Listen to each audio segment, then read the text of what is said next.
आगे नियम नंबर 11 परमेश्वर रामपाल जी के द्वारा दी गई भक्ति की सफलता के लिए नियम नंबर 11, देई धाम पर बाल उतरवाने जाना निषेध है।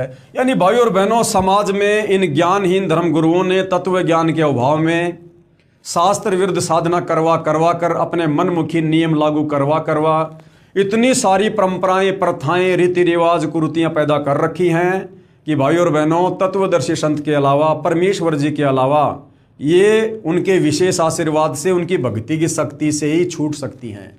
अन्यथा इस काल में इतनी बेड़ियों में जकड़ रखा है जिसकी कोई सीमा नहीं है। तो देवी धाम पर बाल उतरवाने जाना निषेध है। यानी किसी भी देवी धाम पर, इष्ट धाम पर जब बच्चा होने के बाद हम उसके बाल वगैरह उतरवाने जाते थे, अब हमने उन जगहों पर जाकर बाल नहीं उतरवाने हैं। बच्चे के किसी देवी धाम पर बाल उतरवाने नहीं जाना है। जब देखो बाल बड़े हो गए, कटवा कर फेंक दो। एक मंदिर में देखा कि श्रद्धालु भगत अपने लड़के या लड़कियों के बाल उतरवाने आए, वहां पर उपस्थित नाई ने बाहर के रेट से 3 गुना पैसे लिए।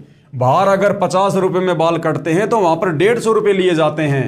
और एक कैंची भर बाल काटकर माता पिता को दे दिए। और बाल भी वो कितने काटते हैं, 1-2 कैंची मारी, वो बाल उस बुढ़िया को दे देंगे। उन्होंने श्रद्धा से मंदिर में चढ़ा दिए। अब बताओ मंदिर में क्या करेगा देवता भाई? अरे वो देवता तेरे बाल चढ़ाने से थोड़े प्रसन्न होंगे।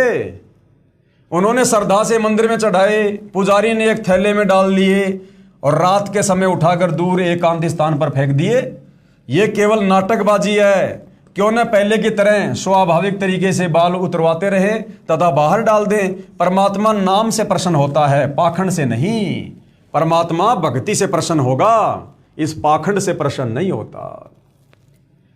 आगे नियम नंबर 12 सतगुरु रामपाल जी के द्वारा दी गई भक्ति की सफलता के लिए 12वें नंबर का नियम क्या है?